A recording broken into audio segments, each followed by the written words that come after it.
In 1959, the Three Bells made the Browns one of America's biggest groups, a brother and two sisters from Arkansas, with voices that blended like angels, made history by dominating both the country and pop charts.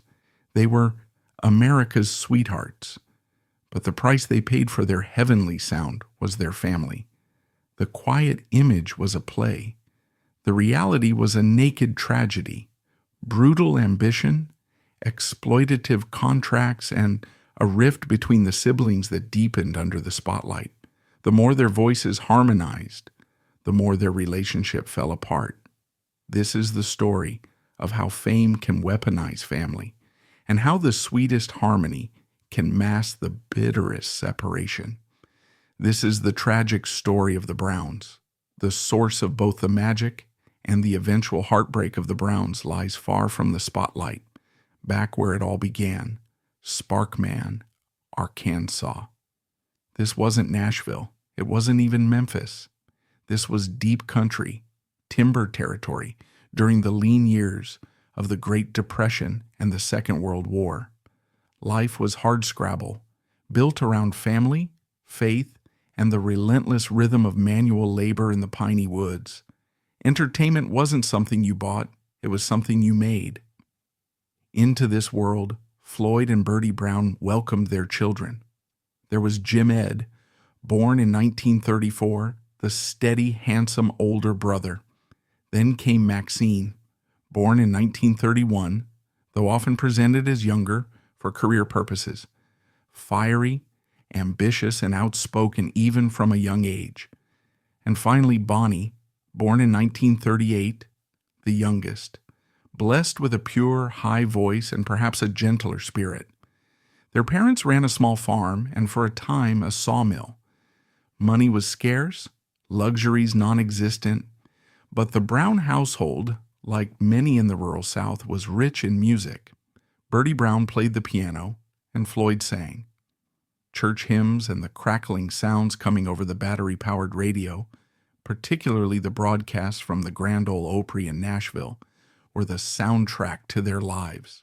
Singing wasn't a performance, it was communication, a way of passing the time, expressing joy and sorrow, and binding the family together. And from the earliest age, the Brown siblings discovered they had a gift. When Jim, Ed, Maxine, and Bonnie sang together, something extraordinary happened. Their voices didn't just harmonize, they seemed to meld into a single, shimmering entity.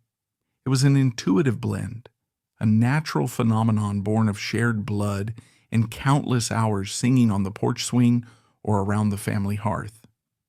Maxine, in her later memoir, recalled how they instinctively knew how to weave their voices together, finding harmonies that seemed both complex and completely natural. Maxine, even as a girl, had stars in her eyes.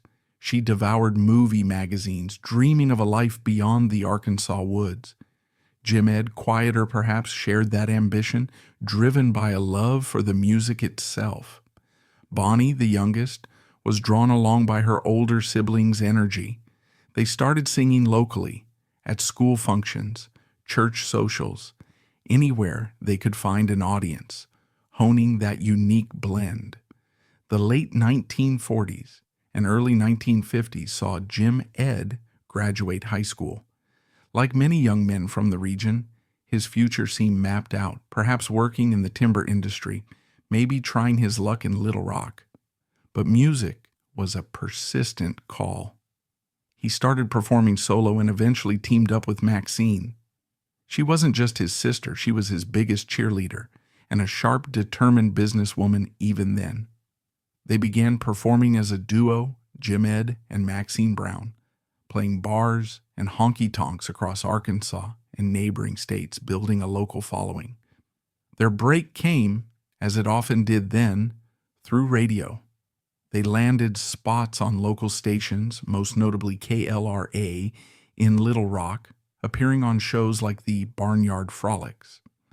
This led to a meeting with Jim Fagan, who ran a small independent label called Faber Records.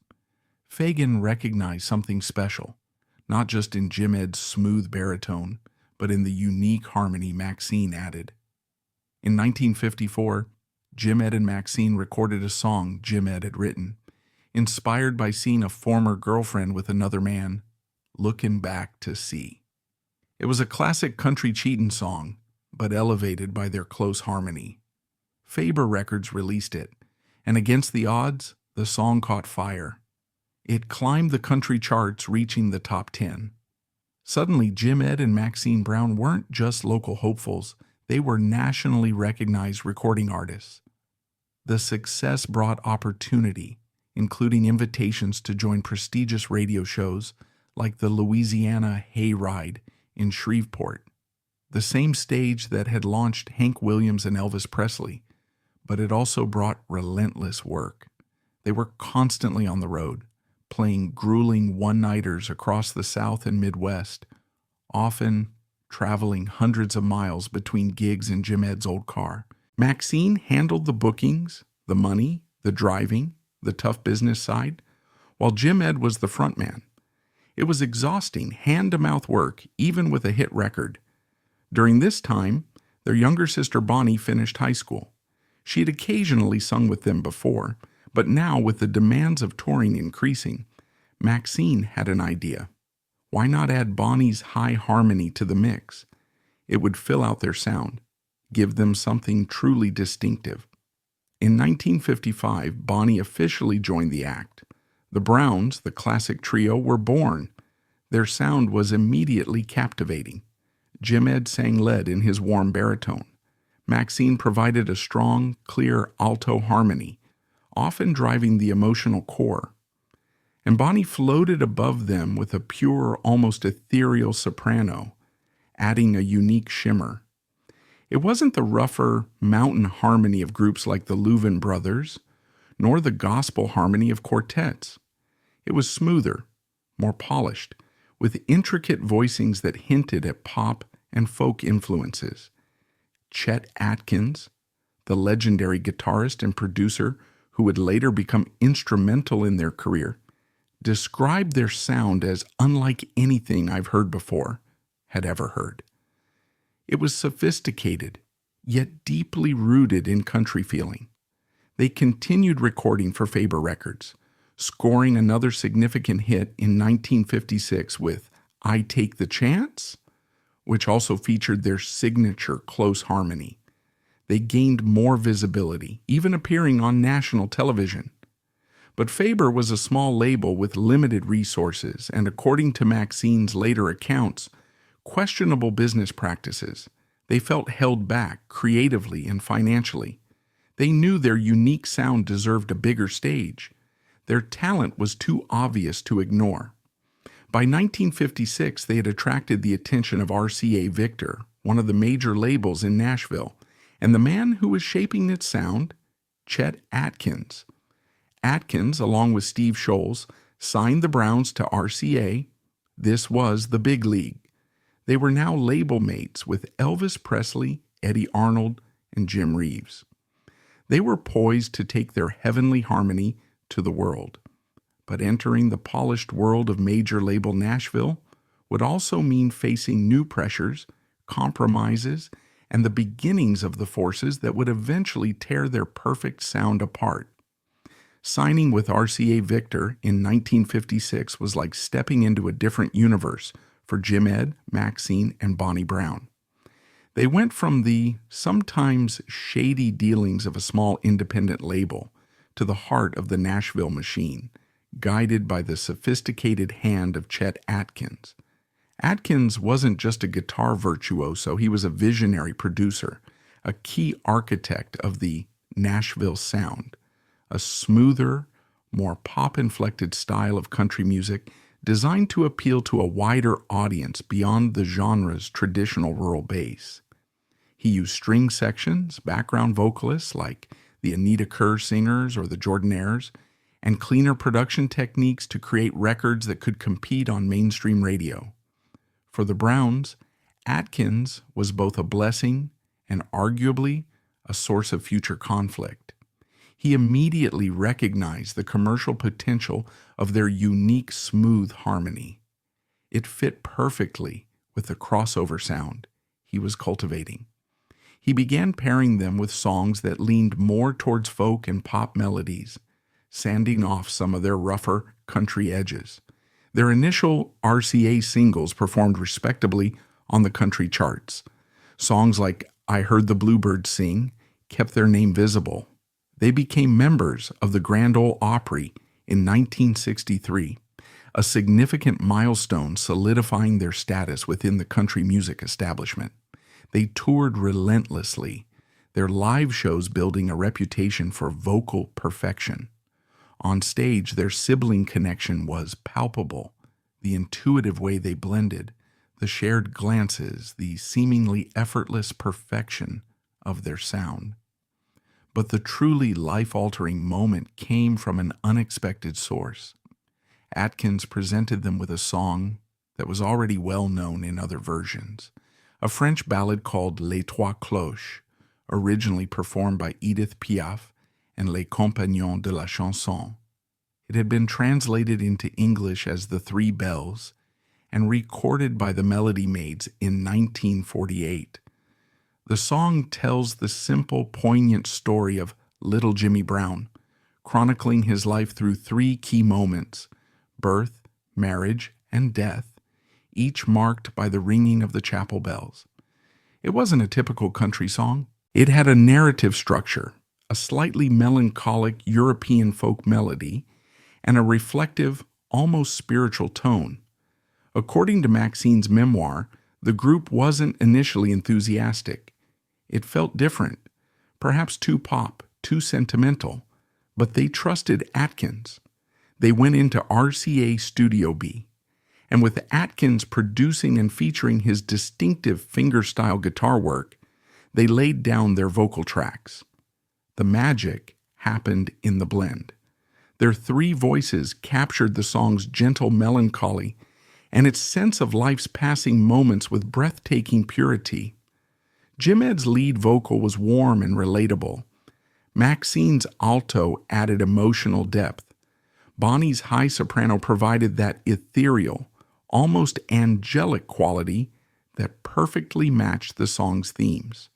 The production was classic Nashville sound, smooth with subtle strings and background vocals, but centered around that incredible sibling harmony. RCA released The Three Bells in the summer of 1959. What happened next exceeded everyone's wildest expectations. The song didn't just climb the country charts, it exploded onto the pop charts. It flew past the rock and roll hits of the day, the teen idols, the R&B crossovers. For 4 weeks, it sat at number 1 on the Billboard Hot 100 pop chart. It also spent 10 weeks at number 1 on the country chart. It even crossed over to the rhythm and blues chart, reaching number 10. It was a phenomenon. Suddenly, the Browns weren't just country stars. They were American stars, international stars. They were invited onto major network television shows like Ed Sullivan, American Bandstand, and the Arthur Murray Dance Party, platforms usually reserved for pop and rock acts. They toured globally, finding audiences in Europe and beyond who were captivated by their unique sound. They were mobbed like pop stars, their faces appearing in mainstream magazines. They were, for a time, arguably one of the biggest vocal groups in America. The success was dizzying, exhilarating, and completely overwhelming. They went from scraping by on the honky-tonk circuit to flying first class and playing prestigious venues. They bought their parents a new house back in Arkansas. They were living the dream they had barely dared to imagine. RCA and Chet Atkins capitalized on the momentum, quickly releasing follow-up singles that aimed for the same crossover magic. Scarlet Ribbons for Her Hair, another folk-tinged ballad, became a top 10 country hit and a top 20 pop hit. The Old Lamplighter, a revival of an older pop standard, also crossed over, reaching the top 5 on the pop chart. Their albums sold well, filled with a mix of country, folk, and pop material, all defined by their signature harmonies and Atkins' smooth production. However, this massive crossover success came at a price, and it began to subtly reshape the group, both professionally and personally. Their demanding new manager, Hubert Long, a powerful figure in Nashville, saw them not just as country singers, but as potential mainstream entertainers. He, along with RCA, began pushing for a more polished, sophisticated image. Gone were the simple country outfits. In came matching suits and dresses, coordinated choreography, and carefully managed public appearances. They were being molded into something slicker, perhaps less authentic, to fit their new pop star status. Maxine in particular chafed under this tight control. She was naturally outspoken and independent, used to running the business side of the act herself in the early days. Now, decisions about their clothes, their song choices, even their stage banter, were increasingly being made for them by managers, producers, and label executives. She felt they were losing touch with their country roots and becoming puppets in a pop machine. The grueling tour schedule, now encompassing pop venues and international travel, added another layer of stress. They were constantly exhausted, living out of suitcases, far from their families.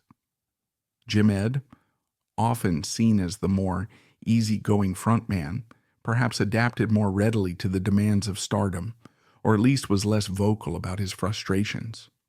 Bonnie, the youngest, found the constant travel and the superficiality of the entertainment world increasingly difficult, especially as she started her own family. The different ways they reacted to the pressures of fame began to create subtle internal fissures. Furthermore, their very success created a dilemma within the country music world. While the Grand Ole Opry welcomed their fame, some traditionalists viewed their smooth, pop-friendly sound with suspicion. Were they still country, or had they sold out for pop success? This tension mirrored a larger debate happening within the genre, as the Nashville sound dominated the airwaves. The Browns, as the most successful crossover act of their time, became unwitting symbols of this divide. They were caught in a whirlwind. They had achieved unimaginable success, bringing country harmony to a global audience. They were living proof that country music could break boundaries. But the forces unleashed by that success, the demands of the industry, the pressure to maintain a polished image, the internal strains on their sibling bond, were already beginning to pull them in different directions. The heavenly harmony was starting to show earthly cracks. The early 1960s saw the Browns riding high on their crossover success. They were fixtures on national television, regulars on the Grand Ole Opry, and their records continued to sell, even if they never quite replicated the stratospheric phenomenon of the Three Bells. Songs like Then I'll Stop Loving You and Send Me the Pillow You Dream On kept them on the country charts, showcasing those impeccable harmonies under Chet Atkins' ever-present guidance. They were, by any measure, one of the most successful vocal groups in America. But the machinery of stardom demanded constant feeding, and the pressure to maintain their image and chart position was immense. Hubert Long, their manager, and RCA Victor were determined to keep them palatable to the lucrative pop market they had unexpectedly conquered. This meant an increasing emphasis on image control that often clashed with the siblings' down-to-earth Arkansas roots. Maxine, in her memoir Looking Back to See, provides a vivid, often painful account of this period. She describes the endless fittings for identical, often uncomfortable stage outfits designed to present a unified, polished front. She recounts the frustration of being handed songs they didn't connect with, chosen by producers or publishers for their perceived pop potential rather than their country heart.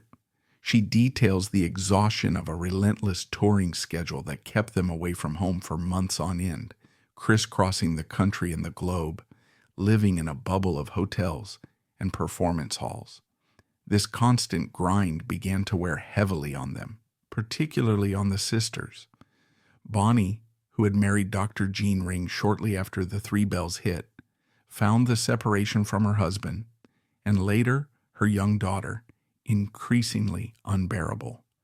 Her heart was pulling her back towards a normal family life, away from the demanding artificial world of show business. The joy of singing was being overshadowed by the sacrifices required. Maxine, too, felt the strain, but her frustrations were often directed outwards, at the management, the label, and sometimes implicitly at Jim Ed. She felt their artistic integrity was being compromised. She missed the raw energy of the honky-tonks, the freedom they had in the early days. She resented the feeling of being treated like a product, packaged and sold, with little regard for their own creative impulses or personal well-being. Her naturally assertive personality clashed with the expectation that female performers, even successful ones, should be compliant and agreeable. She wasn't afraid to voice her opinions, which often led to friction with the powers that be and perhaps with her more diplomatic brother. Jim Ed, as the frontman and the only male member, often found himself in the middle. He was the public face of the group, the one who handled most of the interviews and stage banter. While he undoubtedly felt the pressures too, his role perhaps aligned more easily with the traditional expectations of a male star in that era. Maxine perceived him, rightly or wrongly, as being more willing to go along with management's demands, less willing to rock the boat. This difference in approach, Maxine's confrontational style versus Jim Ed's seemingly more compliant one, became a significant source of internal tension. Was he simply being pragmatic, trying to keep their career on track, or was he prioritizing his own position over the group's collective well-being and artistic desires? Decades later, their differing recollections of this period would highlight this fundamental disagreement. Financial issues also simmered beneath the surface. While they were making good money by the standards of the day, the complex accounting of royalties, publishing, touring expenses, and management fees often led to confusion and mistrust. Maxine, who had managed their finances initially, felt increasingly shut out of the business decisions being made by their manager and brother. Questions about fairness and transparency lingered, adding another layer of resentment to the already strained relationships. Were the profits being divided equitably? Was Jim Ed's dominant role reflected fairly in the finances? These weren't just business disagreements, they were family disputes carrying the emotional weight of decades of shared history. The music itself, while always impeccably performed, perhaps began to reflect the internal strains. While they continued to record beautiful harmonies, some critics noted a certain lack of spark in their later RCA recordings, compared to the raw energy of their Faber sessions or the initial excitement of the Three Bells. Were they simply going through the motions, fulfilling contractual obligations while their hearts were elsewhere?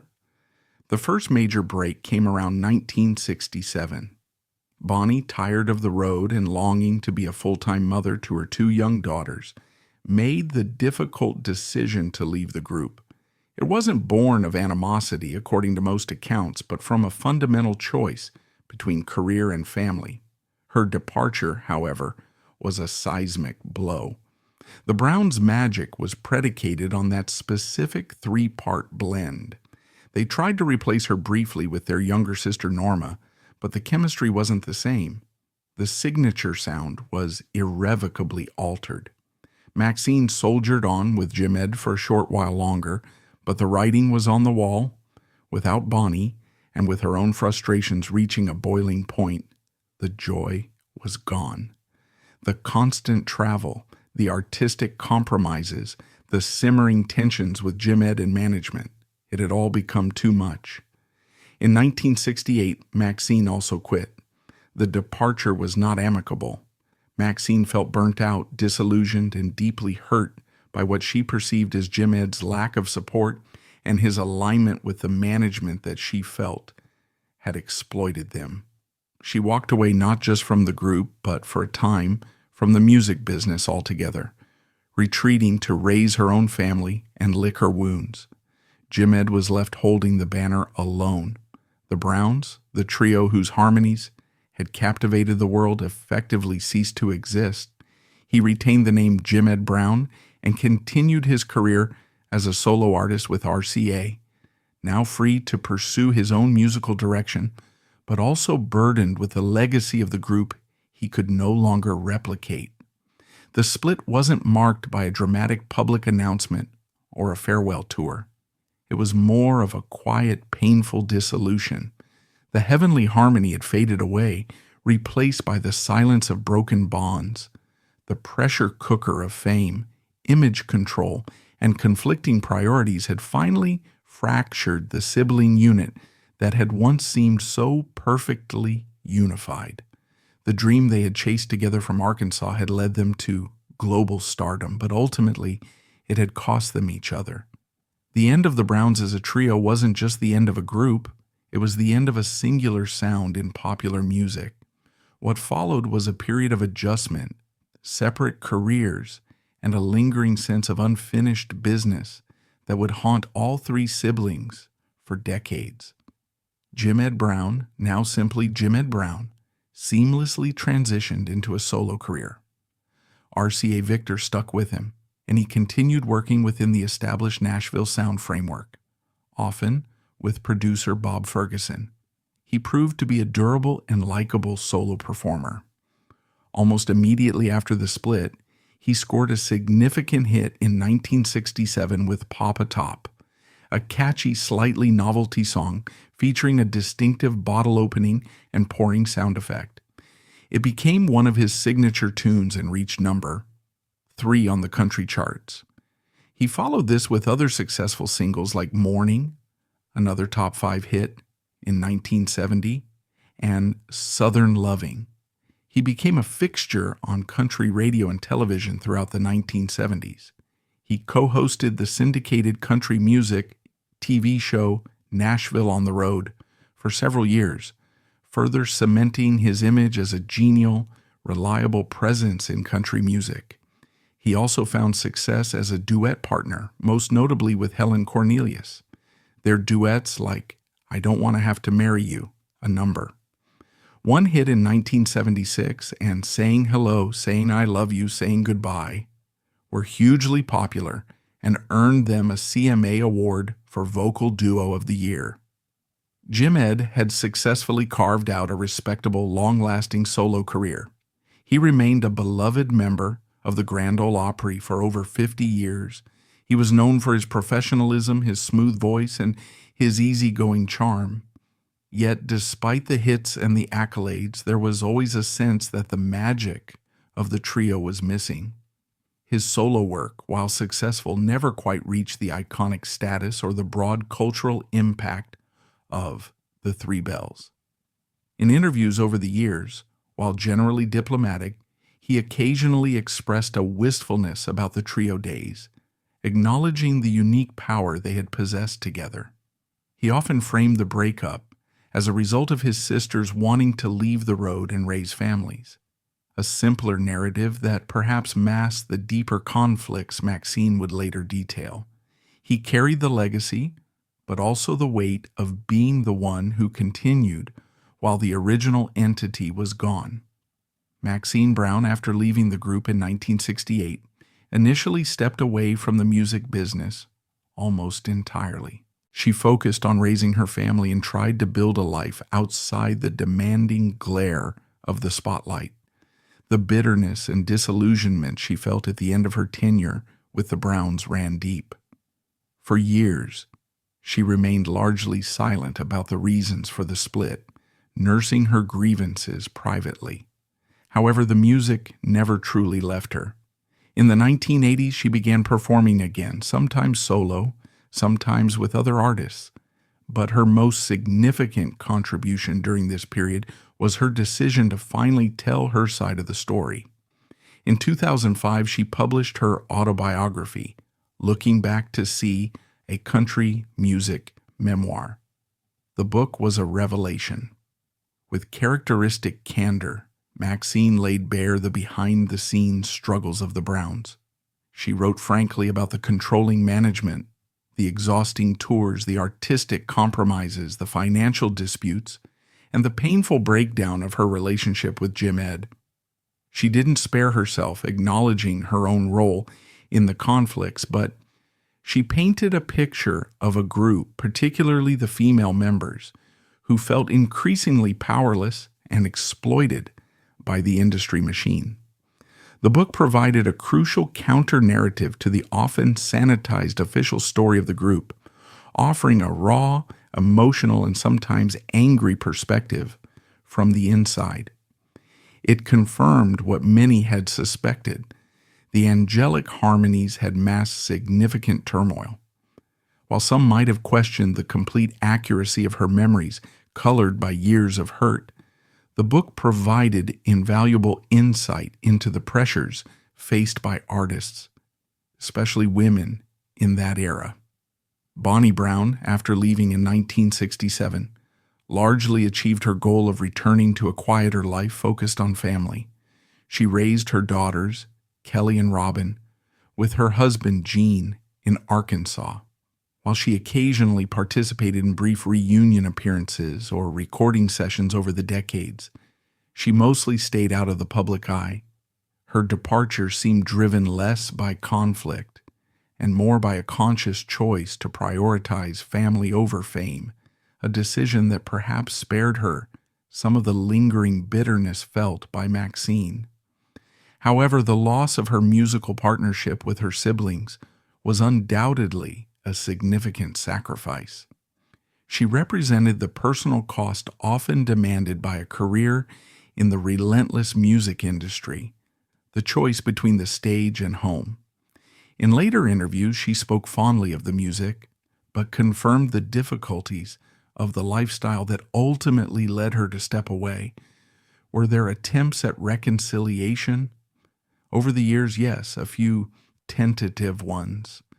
There were occasional shared appearances, particularly after they were all inducted into the Arkansas Entertainers Hall of Fame. In the mid-1990s, they even recorded a reunion album, but it failed to gain significant traction, and the old tensions reportedly resurfaced during the process. The deep-seated issues, differing perspectives on the past, unresolved financial questions, personality clashes hardened over decades, proved too difficult to overcome completely. They could sometimes share a stage for a song, but rebuilding the trust and intimacy required for a true, sustained reunion seemed impossible. The group's ultimate recognition would come decades later. In 2015, shortly after Jim Ed was diagnosed with the lung cancer that would soon claim his life, the Browns were announced as inductees into the Country Music Hall of Fame. It was a long overdue acknowledgement of their pioneering role in country music, their unique sound, and their impact on the genre. The induction ceremony itself was profoundly bittersweet. Jim Ed was too ill to attend, passing away just days before the official medallion ceremony. Maxine and Bonnie accepted the honor, their voices thick with emotion. Bonnie spoke lovingly of their shared journey. Maxine, ever the firebrand, but softened by the occasion and the loss of her brother, acknowledged the difficulties, but focused on the magic they had created together. It was a moment of public reconciliation, a final poignant grace note at the end of a long and often discordant symphony. Standing on stage, accepting country music's highest honor without Jim Ed beside them, they were a living testament to both the triumph and the tragedy of the Browns. The separate paths they took after 1968 highlight the different ways individuals cope with the aftermath of shared success and acrimonious splits. Jim Ed found continued steady success by adapting to the industry. Maxine found her voice again by finally telling her truth. Bonnie found peace by choosing a different path altogether. but none of them could ever fully escape the echo of those three voices singing together, a sound that had once promised heaven but ultimately couldn't overcome the complexities of earth. What, then, is the enduring legacy of the Browns? Decades after their final notes faded as a trio, their story continues to resonate, offering complex lessons about music, fame, family, and the elusive nature of harmony itself. Musically, their contribution is profound and multifaceted. They were pioneers of the country pop crossover phenomenon. The Three Bells, arriving years before the British invasion or the full flowering of the Nashville Sound's pop dominance, demonstrated conclusively that country music, or at least a smoothed-out version of it, could command a massive mainstream audience. They kicked open a door that artists from Glenn Campbell and Dolly Parton to Taylor Swift would later walk through. Their success fundamentally altered the commercial possibilities for country artists. Their specific harmony style remains iconic. That almost supernaturally close blend, particularly the addition of Bonnie's high soprano, created a sound that was instantly recognizable and widely imitated, but rarely equaled. They brought a new level of sophistication and polish to country harmony, influencing generations of vocal groups who sought to capture even a fraction of their seamless blend. Induction into the Country Music Hall of Fame cemented this status, acknowledging them not just as hitmakers, but as true innovators whose sound left an indelible mark. However, their story is also inseparable from the controversies and complexities surrounding that success. Their experience serves as a stark case study of the often brutal realities of the mid-century music industry. Maxine Brown's memoir, in particular, paints a damning picture of managerial control bordering on exploitation, where artists, especially women, had little agency over their careers, their image, or even their finances. The pressure to conform, to chase crossover success at the potential cost of artistic integrity, was immense. The Browns' internal conflicts weren't just personal squabbles. They were exacerbated, if not caused, by an industry system that often prioritized profit over people and image over authenticity. Their struggle highlights the perennial tension between art and commerce that continues to shape the music world today. The differing perspectives on the breakup itself, Maxine's detailed account of conflict and disillusionment versus Jim Ed's more reserved public recollections, remind us that history is often subjective, shaped by memory, hurt, and the need to protect one's own narrative. There is no single, simple truth to their dissolution, but rather a complex interplay of ambition, personality, external pressures, and the unique, intense dynamics that exist within any family, especially one thrust into the global spotlight. Their story resists easy answers or villains, revealing instead the messy human reality behind the polished facade of stardom. Beyond the music industry specifics, the saga of the Browns speaks to universal themes of family, ambition, and loss. They achieved the American dream, rising from rural poverty to international fame through talent and hard work. But their story demonstrates the potential cost of that dream, the strain it can put on the very relationships that nurtured it in the first place. The breakdown of their sibling bond, the decades of estrangement, is a poignant reminder that success in the public eye does not guarantee personal happiness or familial harmony. It underscores the difficulty of mixing family and business, love and money, shared dreams, and individual egos. Why do they remain relevant? Perhaps because their music, particularly the Three Bells, touches on timeless themes, the passage of life, community, faith, love, and loss, with a deceptive simplicity and emotional resonance. That song, with its gentle melody and haunting harmonies, continues to connect with listeners decades later, often appearing in films and television shows to evoke a sense of nostalgia or poignant reflection. It's a song that sounds like memory itself. In the end, the story of the Browns is one of profound contradiction. They possessed a sound as close to perfect harmony as music may allow. Yet they lived lives marked by discord. They sang of simple truths and enduring faith, yet found themselves navigating the complex, often treacherous, terrain of fame and fortune. They reached the highest peaks of success, their voices echoing around the globe, only to find themselves ultimately separated by silence. Their music remains a testament to that fleeting moment when everything aligned. 3 voices, sibling intuition, and a song that captured the world's imagination. It's a beautiful, fragile echo of what they achieved and what they lost. They chased a dream from the piney woods of Arkansas to the biggest stages in the world, and along the way, they showed us the celestial beauty of perfect harmony and the heartbreaking, all too human cost of trying to hold on to it. They sang of heaven, but their story reminds us, poignantly, of the complexities, the heartbreaks, and the fragile beauty of life lived right here on earth.